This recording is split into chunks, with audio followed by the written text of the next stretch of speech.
ሐዋርያት ሥራ ምዕራፍ 12 ላይ ሄሮድስ ያዕቆብን ገደለው ይልና ቀጥሎ ደግሞ አይሁድን ደስ እንዳሰኘው ባየ ጊዜ ጴጥሮስንም አሰረው የሚል ቃል አለ።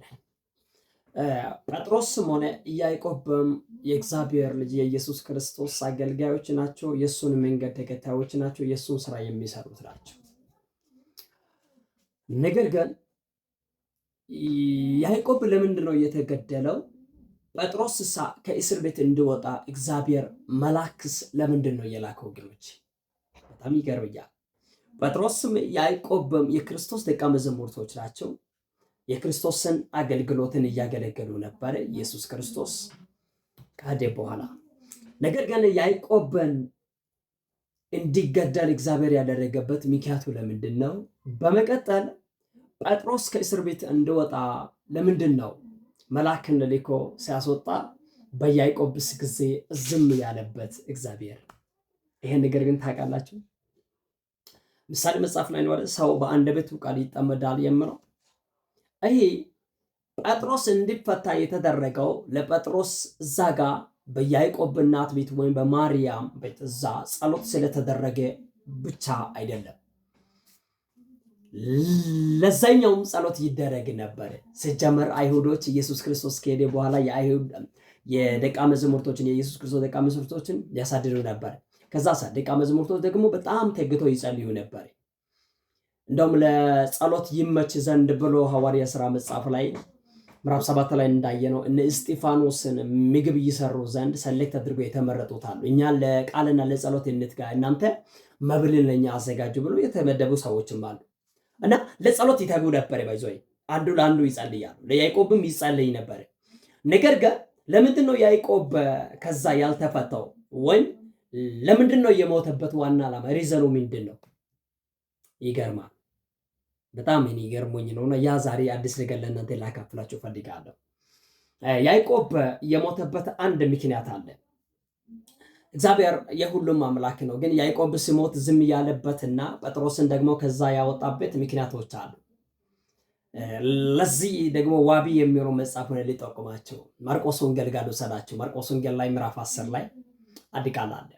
ምዕራፍ 10 ከቁጥር 35 እስከ 45 እናንተ ለራሳችሁ አጥኑ።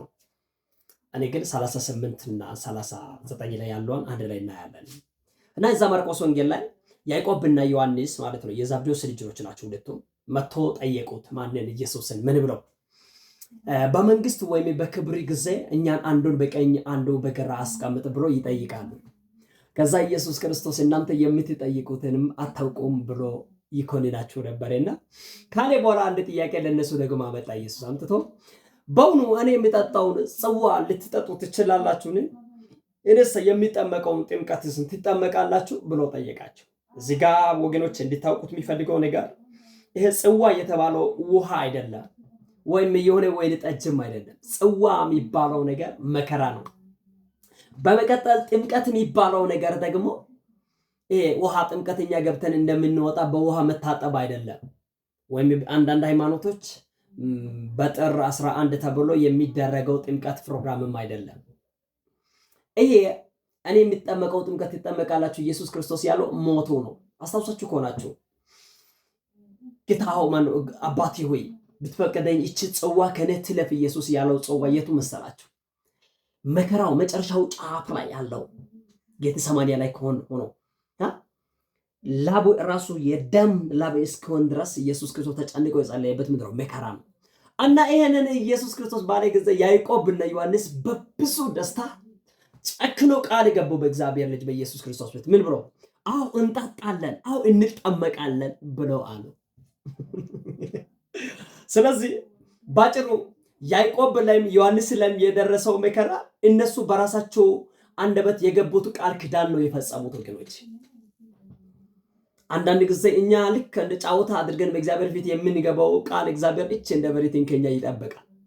ያዕቆብ ይሄንን ቃል ስለገባ እግዚአብሔር ምን ያደረገ? ያዕቆብ እንዲጠመቅ አደረገ። እንዲጠመቅ ማለት ነው መሞት ማለት ነው። ስለዚህ ያዕቆብ ሞተ፣ ጴጥሮስ ሰምኖ ሞታ በነፃ ናቶ እንግዲህ ዳት ሌላኛውም አንዱ ደግሞ መከራ የወሰደው አለ አይደል? ከሱ ከያዕቆብ ጋር የነበረው ማን ነው? የዘብዴዎስ ልጅ ዮሐንስ ራእይ መጽሐፍ ላይ ምዕራፍ 1 ቁጥር 9 አካባቢ ነው አይደል?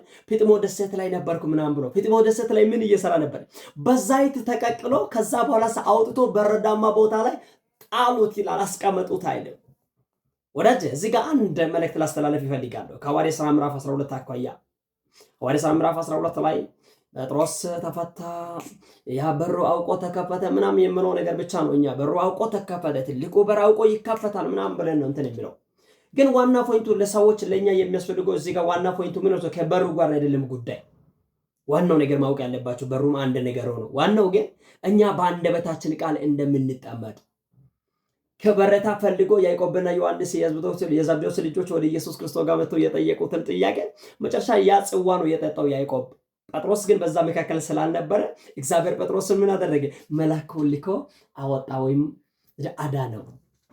እህቶቼና ወንድሞቼ፣ እናቶቼ፣ አባቶቼ ይህን ድምፅ የምሰሙት እባካችሁ የምታደርጉት ነገር ተጠንቀቁ። ሰው በአንደበቱ ቃል ይያዛል፣ ይጠመዳል። በእግዚአብሔር ፊት የገባችሁትን ቃል እግዚአብሔር ደግሞ ታማኝ ነው በቃሉ እና ነገሮቹ ዞሮ ዞሮ ለኔና ለእናንተ እንዳያስቸግሩብን እንጠነቀቅ። ወዳችኋለሁ። ወንድማችሁ ዘገየ ነኝ። ለብዙዎች እንዲደርስ ሼር፣ ላይክ እና ኮሜንት አድርጉልኝ። ሻሎም።